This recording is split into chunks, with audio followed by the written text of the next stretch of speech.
Alright, boys and girls, welcome back to the Wafflin podcast. Now, today, we do have a big one, right? Theo, like genuinely, boys and girls, this has been hard for you to come out with. And even like go ahead with, hasn't it? Yeah. No, come out is the wrong word. It's the wrong word. Up a little bit dodgy no. So what I mean is, Theo, you've got a big announcement for us. Yep. What is it? As you can probably tell by the title and thumbnail, we've secured the bag and I'm getting a hair transplant. He has secured it. So basically, I want to get to the bottom of this because you've actually already begun this. Yeah, I've been doing it for 3 weeks now already. Under wraps. Yeah, and your hair does look longer. Like, boys and girls, what do you think? It's grown over time. No, the top. But like, I swear it's like they have to like cut open your head and do all that. So why have you got no wounds or anything? Like, what's going on? I have not had the hair transplant yet, okay? So, first of all, I'm doing it with a company called International Hair Studio. They got in contact with me. I sat down in a meeting with them and I just felt like they were the right people to go with. You know, right. It was very family orientated. Nice. I felt part of the squad. Nice. Okay, That's so good. essentially what I am getting done is I'm doing 2 or 3 months of what you call laser treatment.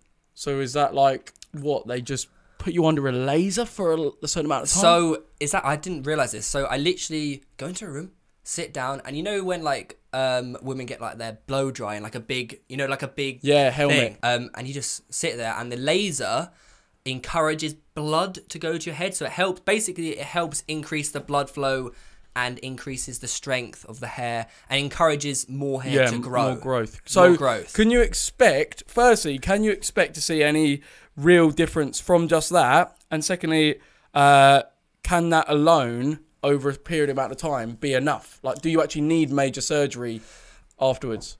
It all depends on who you are. So what they say, they expect 2 to 3 weeks, it'll start feeling like a little bit thicker, it'll grow a little bit faster.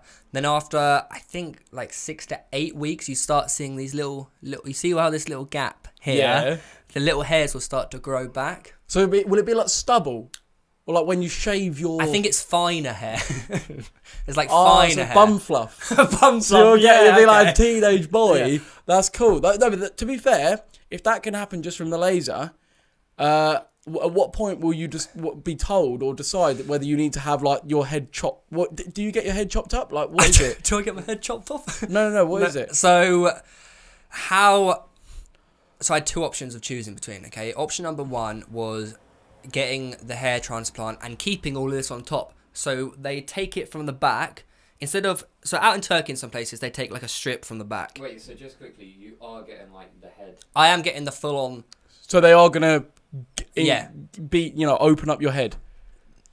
Well, let me explain. Okay. Yeah. So a lot of places, what they do, they take a strip of your hair, they take out each hair follicle and plop it in the front. Yeah. So it's a very long So surgery. do you then get a bald patch at the back of your head? So a lot of places, because they just concentrate on that long strip, a lot of people can get scarring on the back of their head. Yeah. The difference with this one in London is that they don't do that. They scatter it around the head. Yeah. So it's not like a concentrated bit. It's all scattered out, so there's no scarring.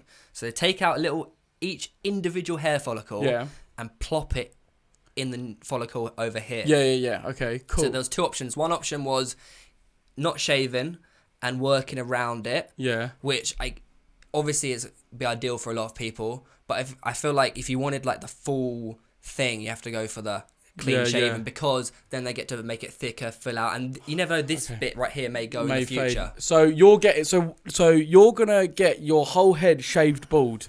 Or is it just the top bit bald, like an old man? The whole thing. The whole thing. So so at what point are you gonna be fully bald? Like when can we expect this? I think they do it on the surgery day. But when is that? Do we know yet? So we're looking at end of November. End of November. Just in time for Christmas. Oh my. So that's gonna be. So are you gonna like go out in public, sort of like, or are you gonna hide away? So on the day, yeah, it's terrible. On the day, you go in there, sat there on your phone. I think they only give you like a local anaesthetic. What? So you're awake while they're literally slicing up your head? No, they take it out. Oh yeah, they just take. They're not going. Yeah. It's no, but it's just like when you see like say footballers that get it done, you see like blood, Yeah, no, it looks like pretty grim. If you type in like hair transplant, it doesn't look nice. So is there going to be blood? I think so. hopefully, like, it's not Wait, too no, I painful. know for a fact there is. There is, yeah. And anyway, so it's a long process. It's going to be quite boring. I watched a lot of Netflix or whatever. And then for the 2 weeks straight away after the surgery, you're not allowed to sweat. Oh, yeah. So basically, I got to sit inside for 2 weeks. No sport, no football. But even inside, you could get sweaty. Yeah, like, but no, like, exercising, like, proper sweaty. Oh, wow. So, yeah, there's no exercise for me for 2 weeks. And obviously, you wouldn't really want to go outside with, like, scabbing and, like, you know what I mean? Is there a risk that, like, you could get your head shaved and that's just it? Like, no hair, no hair grows back.